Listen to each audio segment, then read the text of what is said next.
Hello, my name is Veronica, and I'm going to talk about a story regarding a significant impact in my life, which is being homeless. In relation to that, it's regarding my parents and how they took care of me, what actually being homeless was like, and of course, how the military actually improved our life for the better. So initially, I was 10 years old when all this happened. During that time, my mom and dad were both full-time waiters. And then after that, we were actually evicted from our home due to our landlord scamming us, saying that we didn't pay any rent when my dad actually did, but unfortunately, he never had any receipts from actually paying the rent because they were both friends and they had a trusted mutual understanding, which of course didn't end up well. As we were evicted from our home, my dad decided to quit his job so he can take care of me, and my mom as well to just stay with her job as a waiter. So when we were in the streets, we decided to sleep in the subway trains as well as in the airports. The reason why we slept in the subway trains was because we can get at least a 2 hour to 3 hour sleep if we were lucky. If not, we would sleep in the airports, which actually was more comfortable because we actually could sleep on these chairs and felt actually pretty comfy. But yeah, it's like sleeping on a train. We were homeless for about 6 months. And my dad, the reason why he initially had quit his job because he wanted to be with me and protect me and felt it'd be more safer if I was with him. Then after 6 months of going through all that, every time we would going through those 6 months, we were sleeping in a motel every Friday, trying to get some sort of bed and a shower kind of thing. But eventually, someone did notice that we were, sleeping in the airport so often. A guy named Raul from Volunteers of America came and actually, well, at least what my dad tells me is that he spoke with my dad, and my dad told him the truth about what was going on and just broke down. And then Raul explained to my dad, which is why we actually never saw any shelter, because we thought that if they saw any sort of help, that I would be taken away from them, and honestly they preferred to go through everything that we were going through than I be away from them, because he felt that I would be more safer with them.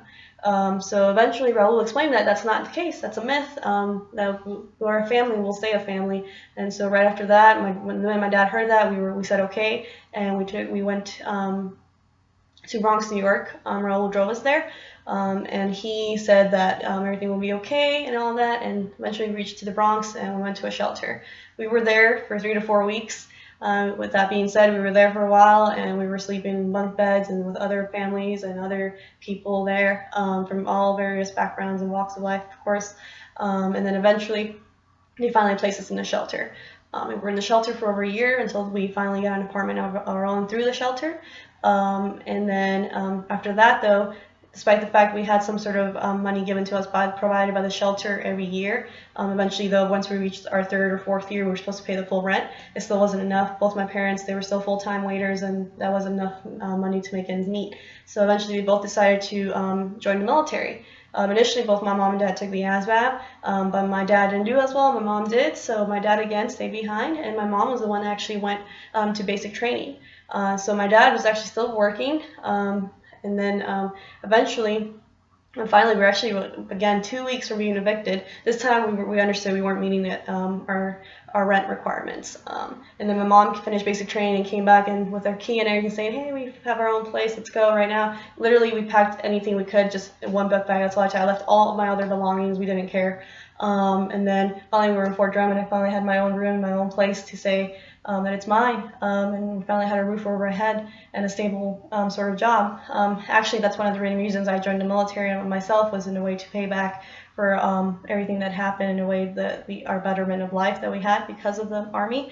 Of course, I joined the Air Force instead because my mom said that probably Air Force would be slightly better. Then all I can say of going through all this and learning is that, yeah, it was definitely a difficult time period, but despite the fact that I went through all that, I had my mom and dad. People question, like, oh, that must have been a hard time, but my mom and dad made me feel safe. I was protected from all the issues that was going around, whether it be in the streets or anything like that, and definitely worth a greater appreciation of life. I'm very grateful where I'm at right now in the Air Force and having the opportunity for an education, as well as having a job and a roof, of course, over my head. Thank you so much, and that's my story.